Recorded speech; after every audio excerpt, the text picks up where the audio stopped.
नमस्कार, मी प्रकाश पोरे। पुन्हा तोच विषय आपला विदर्भाचा। या अगोदर अनेक मुद्दे आपण या संदर्भांमध्ये घेतलेले आहेत। आज काही विशेष पाहुणे आपल्या स्टुडिओमध्ये आलेले आहेत। अरुण भाऊ केदार यांचा चेहरा आपल्याला माहिती आहे, विदर्भ आंदोलनामध्ये कित्येक वर्षापासून आपल्यासोबत जुळलेले आहेत। सुधाताई पावडे ह्या सुद्धा विदर्भाच्या संदर्भामध्ये अत्यंत आक्रमकपणे सातत्याने ही भूमिका घेत राहतात, बोलत राहतात, प्रत्येक आंदोलनामध्ये येतात आणि अतिशय पोटतिडकीने वेगळा विदर्भ झाला पाहिजे याकरता त्या काम करत असतात। मी या सगळ्या संदर्भामध्ये ज्या पद्धतीने अरुण भाऊ केदार हे मला असं वाटतं गेल्या 25-30 वर्षाची त्यांची तपश्चर्या या सगळ्या संदर्भामध्ये आहे। अरुण भाऊ, मला एक साधा सरळ सांगा की आता तुम्हाला काय वाटतं वेगळ्या विदर्भाच्या संदर्भामध्ये की किती वर्षामध्ये होईल किंवा कसा काय नेमकं करायला पाहिजे? आतापर्यंत जे राज्य झाले हे बहुतेक आंदोलनातून नाही झाले, हे पॉलिटिकल सिच्युएशन मधून झाले। फक्त तेलंगणाच असा एक राज्य आहे की जे आंदोलनातून झालं आणि पॉलिटिकल पोझिशन मध्ये जेव्हा अटलजी प्रधानमंत्री होते देशाचे तेव्हा बिहारमध्ये लालूचं राज्य होतं आणि यूपी मध्ये मायावतीचं होतं आणि दिग्विजय सिंगचं मध्य प्रदेशमध्ये होतं। या तिघांची कैची करण्यासाठी त्यांनी 3 झारखंड, उत्तरांचल व छत्तीसगड असे राज्य दिले। तीच पोझिशन आज महाराष्ट्रात आलेली आहे।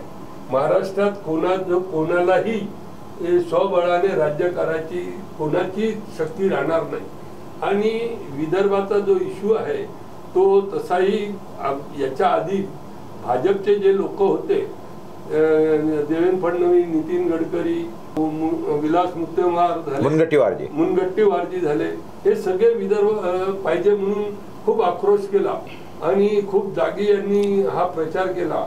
पण मतं घेतल्यावर लोकांचे यांनी मात्र हा इश्यू सोडून दिला।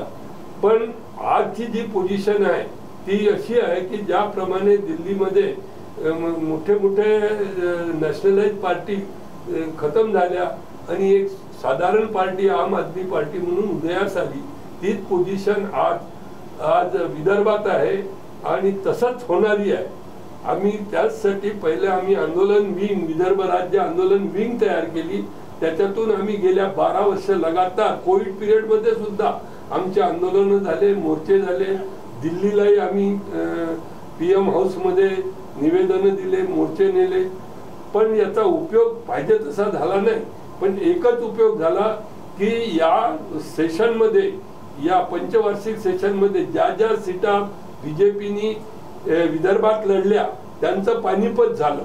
त्या जसे ग्रॅज्युएट कॉन्स्टिट्युशन्सी, शिक्षक मतदारसंघ ज्या त्यांनी काढल्या त्या सगळ्या त्यांच्या गेल्या आणि विदर्भातून सुद्धा यांचे खासदार सुद्धा कमी आले।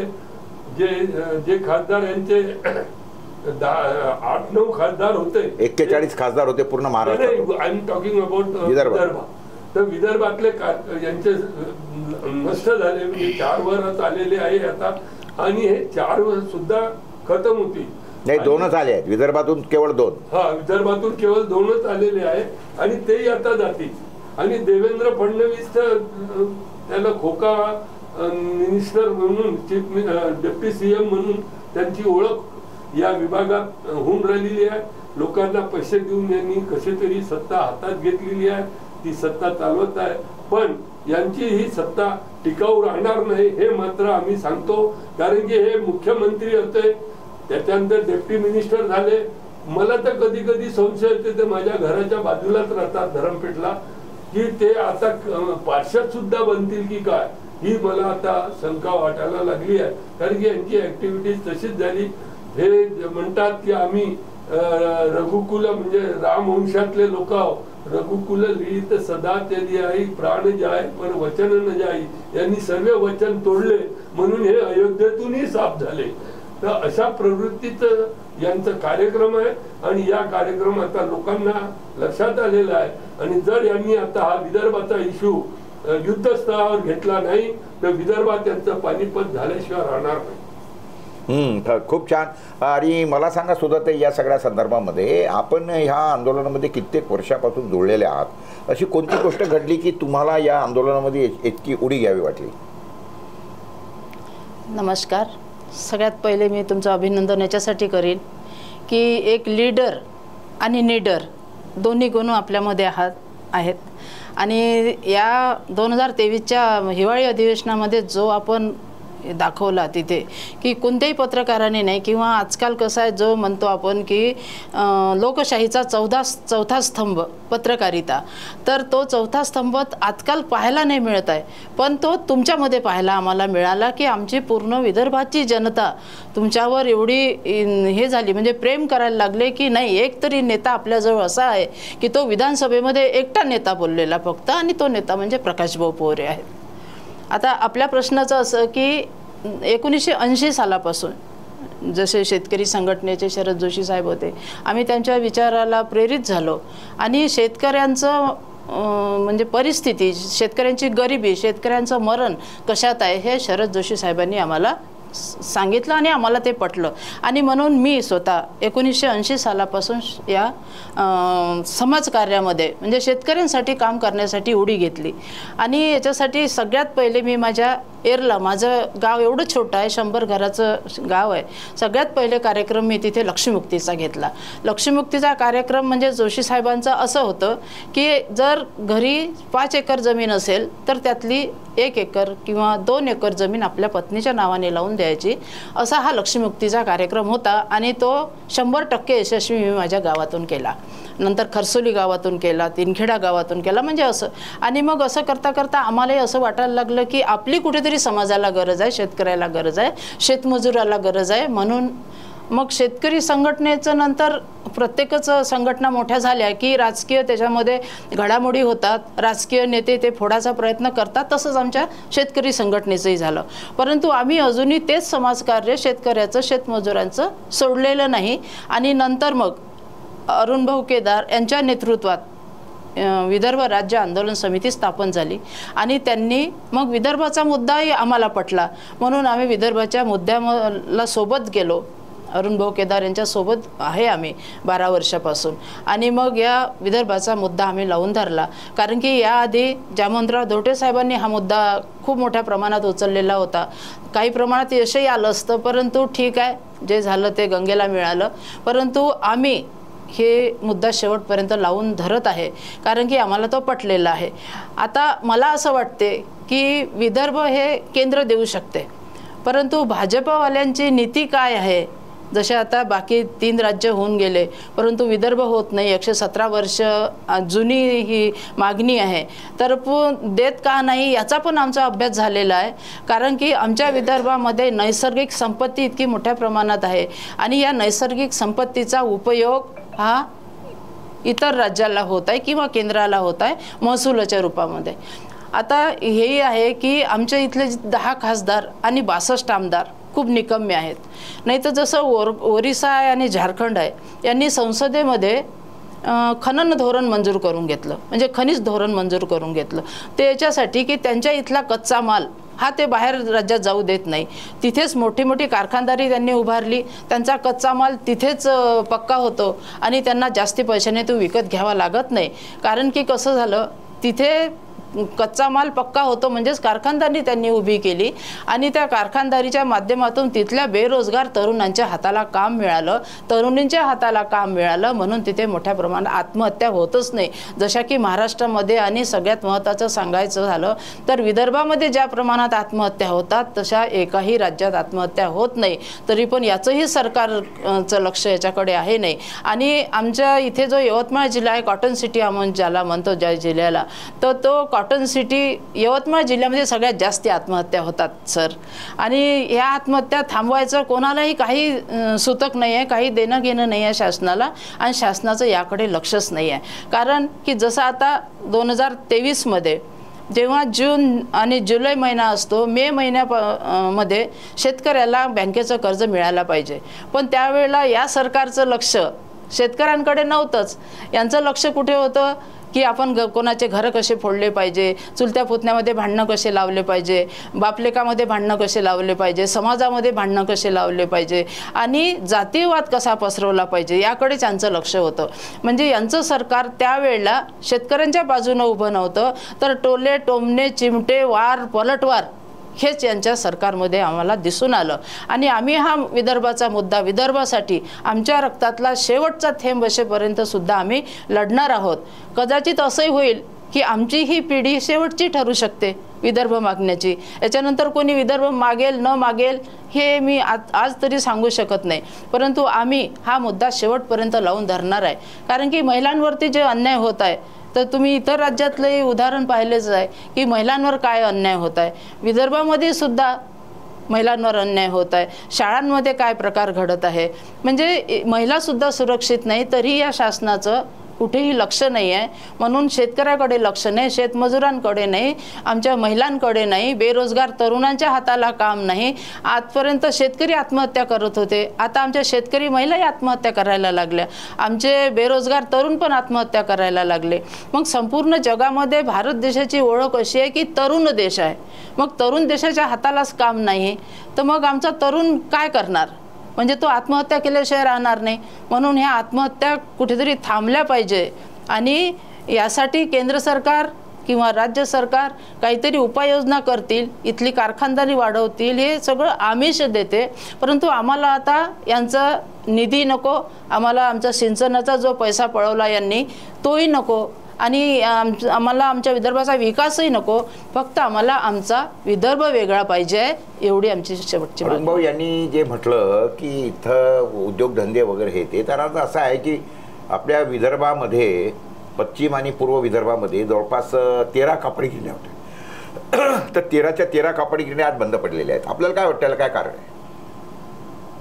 याचं कारण एकच होतं की ज्या आधुनिक पद्धतीच्या मशिनरीज पाहिजे होत्या, म्हणजे आता जे रिन्युएशन करायला पाहिजे होतं, रिन्युएशन केलं गेलं नाही. एक विषय केला नाही. कारण की इथे जो पगडा आहे तो पश्चिम महाराष्ट्राच्या नेत्यांचा होता. तर त्यांना वाटलं की व कापूस विदर्भात तयार होतो आणि गिरण्या पश्चिम महाराष्ट्रात तयार होतील. जर ह्या गिरण्या जर खतम केल्या आपण, तर त्या गिरण्यांना, तिथल्या गिरण्यांना प्रोत्साहन मिळेल. सेकंडरी काय की सर, इथे उद्योग जो येतो, आता इथे MIDCची हालत खराब आहे. MIDC पाहिजे तसे उद्योग नाही. पहिली आपल्याला आठवत असेल हिंगणा MIDC होती, ती गेली. नंतर इथे आली होती आपला अमरावती रोड, अमरावती न्यू नागपूर बसत होतो तिथे, आणि तिथे MIDC येत होती, ती खतम झाली. आता MIDCचे पुष्कळ कारण आहे न येण्याचं. इथेच विद्युत तयार होते आणि इथेच विद्युत तयार होऊन इथेच 9 आणि 10 हे डोमेस्टिकल रेट आहे आणि कॉमर्शियल रेट 14-15 पर्यंत जातात. आणि तेच तुम्ही गुजरातमध्ये 4 आणि 5 रुपये युनिटनी तिथे रेट देता. तर ते सगळ्या इथून मग गुजरातमध्ये गेल्या. जिथे जिथे रेट कमी आहे, जिथे जिथे भाजपाचं शासन आहे, तिथे रेट कमी जिथं असेल तिथे कारखाने गेले. आता इथे मधात 2 वर्षाच्या काळात वेगळं पिक्चर होतं, दुसऱ्याच्या हाती महाराष्ट्र होता आणि आता पुन्हा BJPच्या हाती आला. तर यांनी जे वाढवलेले रेट आहे MSCBचे ते कमी करायला पाहिजे. ते प्रिपेअर मीटर वगैरेची बंदी देऊ नये. तर अशा प्रकारे आम्ही आंदोलन केलं. ज्या आंदोलनात आमचे प्रकाश भाऊ पोरेही होते, वामनराव चटप होते, सुधाताई होत्या, श्रीकांत दौलतकर, मुकेश मासुरकर होते, सगळे नेते इथे होते. आणि त्यांनी एक युद्ध जिंकलंय की आता कोणालाही प्रिपेअर मीटर लावायची सक्ती राहणार नाही. ज्याची इच्छा असेल तोच लावेल, नसेल त्यांनी लावण्याची सक्ती राहणार नाही. तर हे युद्ध आम्ही एक जिंकलेलो होतो. आणि त्याच्यामुळे इंडस्ट्रीयलला लागणाऱ्या ज्या गोष्टी आहे त्या गोष्टीची पूर्तता ही विदर्भात होत नाही. कारण की ती पूर्तता बजेटमध्ये पश्चिम महाराष्ट्राचे नेते होऊ देत नाही. म्हणून इथले जे नेते आहे ते निवळ कॉलेज, शाळा हे आणण्यामध्येच मग्न असतात. त्यांना बाकी त्याची काही मतलब नसतो. ताईंनी म्हटलं की शेतकऱ्यांच्या आत्महत्या ज्या काही वाढलेल्या आहेत, विशेषतः यवतमाळ जिल्ह्यामध्ये, तर जेव्हा कापूस इथं बनतो, तुम्ही म्हटलं की तिकडे कारखाने गेले, तर कापूस इथला आणि कारखाने मात्र तिथले. तुम्हाला असं वाटत नाही का की विदर्भातल्या लोकांचं सुद्धा अपयश आहे म्हणून? आता विदर्भातले लोकांचं एक काय कारण एक आहे की जे लोक सत्तेवर येतात आणि जे आमदार खासदार बनतात त्यांच्या मागेच हे धावतात आणि ते त्याच्यामध्ये आपल्या रोजीरोटीच्या प्रश्नासाठी ते बहुतांश लढत नाही. हे एक आपलं साखर कारखाने जवळपास 12 साखर कारखाने उभारले गेले होते, त्यातलं एक चालू नाही आहे. हा, तर इथे ते मोठी मजेदार किस्सा आहे सर कारखान्याची. कारखान्याचा जेव्हा मी सुनील शिंदे जे माजी आमदार होते आणि ते आता कैलासवासी झाले, त्यांच्याबरोबर मी पश्चिम महाराष्ट्रात गेलो, तर तेव्हा मला तिथल्या काकडे नावाचे नेते होते, त्यांनी सांगितलं की तुम्हाला आम्ही कारखाना दिला, तो कारखाना तुमचा चालला नाही म्हणून तुम्हाला पुढची प्रोसिजर नाही दिली. आमच्या इथे तीच गत होती की आमचेही कारखाने चालत नव्हते भावामुळे, पण मग आम्ही त्यांना दुसरं लायसन दिलं. ते कोणतं दिलं? कागद पेपर बनवायचं. म्हणून हा इथला जो विदर्भाचा कारखानदार होता, याला ते लॉस मध्ये आले कारखाने, तर त्यांना काही प्रोटेक्शन मिळालं नाही. त्यांना पुन्हा तिसरं मोलॅसेस पासून दारू बनवायचं लायसन दिलं, ते यांना मुळीच दिलं नाही. तर हे अशा पद्धतीचे त्यांनी व्यवहार केले आणि तिथले कारखाने जिवंत ठेवले. तिथले शेतकऱ्यांना त्यांनी मुबलक भाव दिले. त्यांनी म्हणजे कोणी? त्यांनी म्हणजे जे पश्चिम महाराष्ट्राच्या नेते आहेत. म्हणजे याचा अर्थ हे आपल्या विदर्भाच्या नेत्याचं सुद्धा अपयश आहे असं तुम्हाला वाटत नाही? बिलकुल अपयश आहे. आणि यांना जी सुविधा द्यायला पाहिजे होती कारखान्याची, ती काही मिळाली नाही. यांच्यावरचं व्याज वाढत गेलं आणि नंतर त्याचा दिवाळखोर म्हणून ते कारखाने विकले गेले. तर एकंदरीत गोष्ट अशी आहे की विदर्भामध्ये एकीकडे उद्योगधंदे वाढत नाहीत, एकीकडे जे काही होते उद्योगधंदे ते बंद पडलेले आहेत, आणि दुसरीकडे विदर्भाचे जे 66 आमदार होते 1960ला ते 62 झालेले आहेत. तर आणि 11 खासदार होते, त्याचे 10 खासदार झाले. हे कशामुळे झालं? तर लोकसंख्या कमी झाली. ते लोकसंख्या कमी होण्यामागचं महत्त्वाचं कारण तुम्हाला काय वाटतं?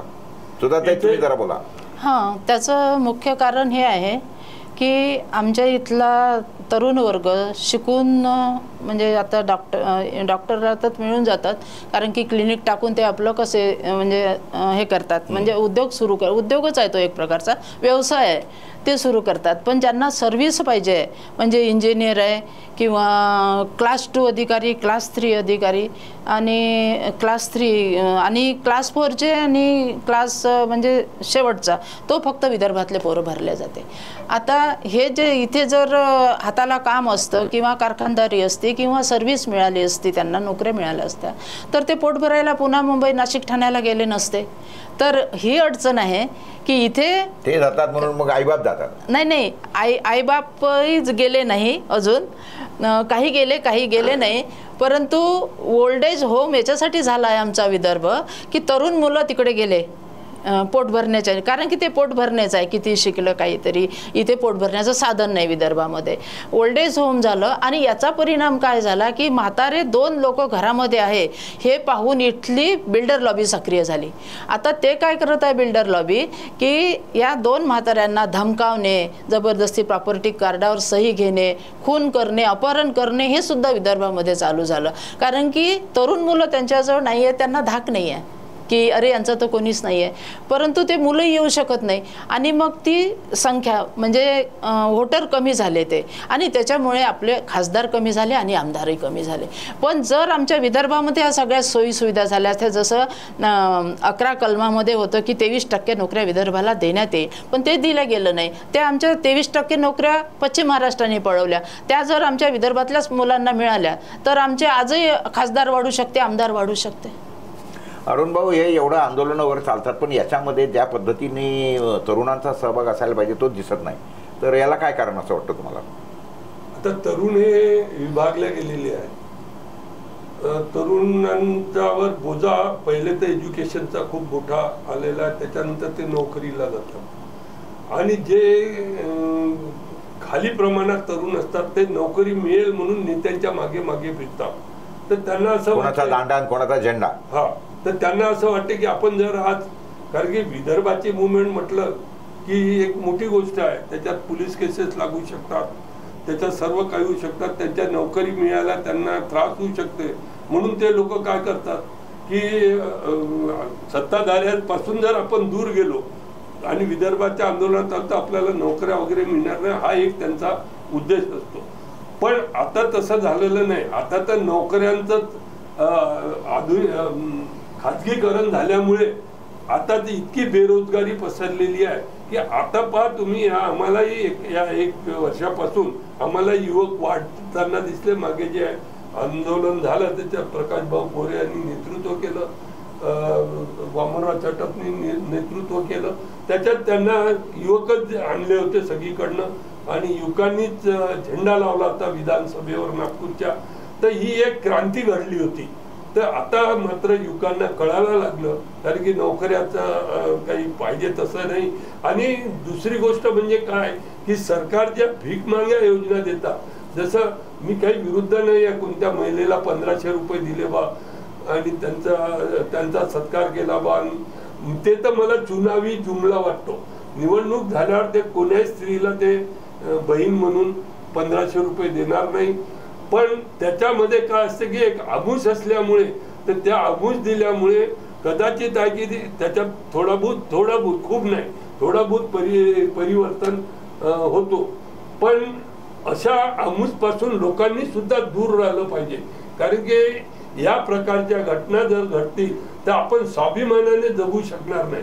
मी याच्यातला नाही की सरकारचे पैसे महिलांना 1500 देण्यापेक्षा महिलाच्या घरात एखाद्या माणसाला उद्योग दिला असता तर ते अजून चांगलं झालं असतं.